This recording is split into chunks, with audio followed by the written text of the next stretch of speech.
Hi, I'm Sheila. And I'm Monica. And we're joining you from your Petersburg Public Library.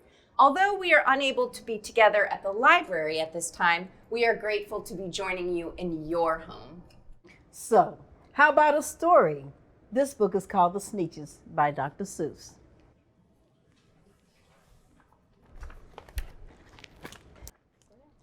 Now, the star-bellied Sneetches had bellies with stars. The plain-bellied Sneetches had none upon stars. Those stars weren't so big, they were really so small, you might think such a thing wouldn't matter at all. But because they had stars, all the star-bellied Sneetches would brag. We're the best kind of Sneetch on the beaches. With their snoots in the air, they would sniff and they'd snort. We'll have nothing to do with the plain-bellied sort. And whenever they met some, when they went out walking, they hiked right on past them without even talking. When the star-bellied children went out to play ball, could a plain belly get in the game? Not at all. You only could play if your bellies had stars, and the plain-bellied children had none upon stars. When the star-bellied Sneetches had Frankfurter roasts or picnics or parties or marshmallow toasts, they never invited the plain-bellied Sneetches. They left them out cold in the dark of the beaches. They kept them away, never let them come near, and that's how they treated them year after year. Then one day it seems, while the plain-bellied Sneetches were moping and doping along on the beaches, just sitting there wishing their bellies had stars, a stranger zipped up in the strangest of cars. "My friends," he announced in a voice clear and keen, "my name is Sylvester McMonkey McBean. I've heard of your troubles, I've heard you're unhappy, but I can fix that, I'm the fix-it-up chappie. My prices are low and I work at great speed, and my work is 100% guaranteed."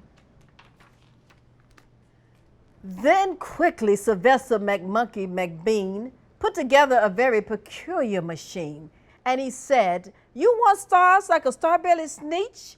My friends, you can have them for $3 each. "Just pay me your money and hop right aboard." So they clambered inside, and the big machine roared, and it clonked, and it bonked, and it jerked, and it burked, and it bopped them about. But the thing really worked. When the plain-bellied Sneetches popped out, they had stars. They actually did. They had stars upon theirs.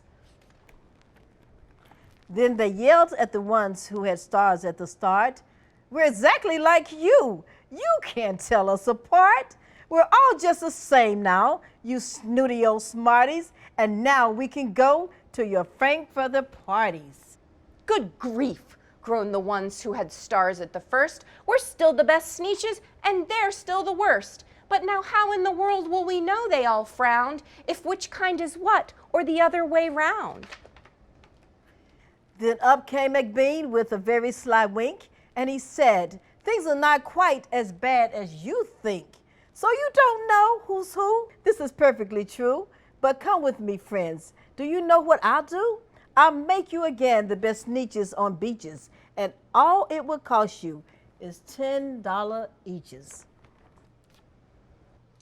"Belly stars are no longer in style," said McBean. "What you need is a trip through my star-off machine. This wondrous contraption will take off your stars so you won't look like Sneetches who have them on theirs." And that handy machine, working very precisely, removed all the stars from their bellies quite nicely.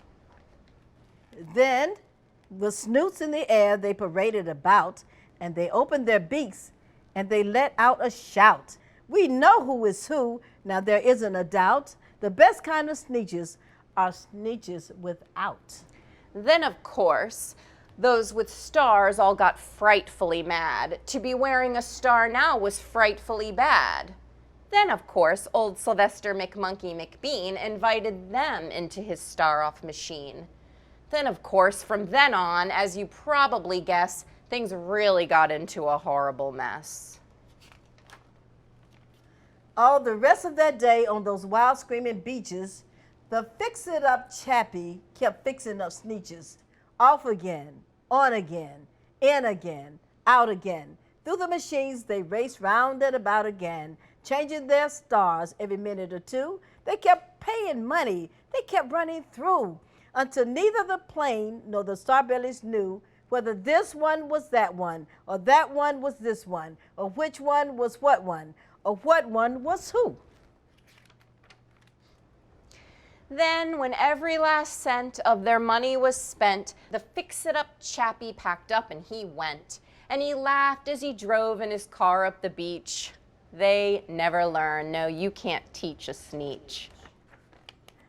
But McBean was quite wrong. I'm quite happy to say that the Sneetches got really smart on that day.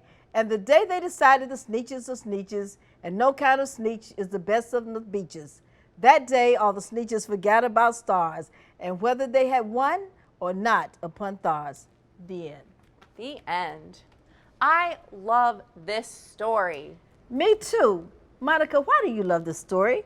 Well, Sheila, I love this story because in the end, the Sneetches learn that they are all exactly the same, stars or no stars. That is so true. And that said, we hope that you enjoyed this story.